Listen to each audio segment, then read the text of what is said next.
एकदम से उधिया देवका।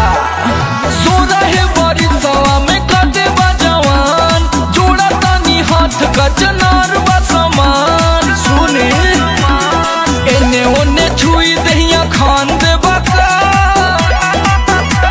रजाई में बजाई के परान ले बका, रजाई में बजाई के परान ले बका, रजाई में बजाई के परान ले बका। आज बकसला राजा जी।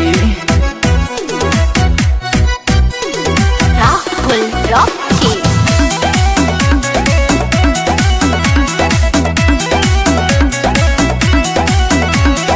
करतानी जबरी बड़ी होता हमरा कष्ट जी, कौन नशा कैनी भइल मतिया भरष्ट जी।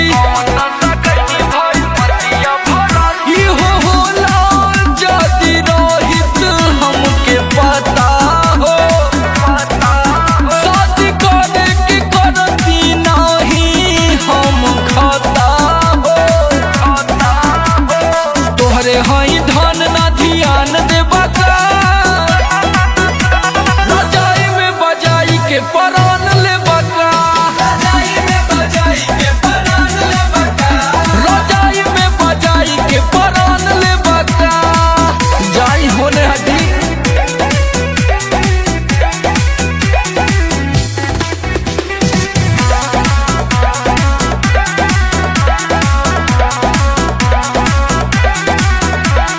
धक धक जीव होके लागेला हमार जी, सैया समार जब धरेला कमर जी। परनावा निकल जाला हे राजा।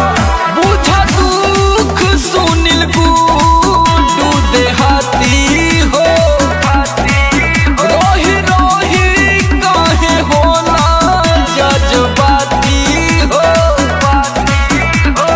अटवा के लोई जस शान दे बका, रजाई में बजाई के परान ले बका, रजाई में बजाई के परान ले बका, रजाई में बजाई के परान ले बका।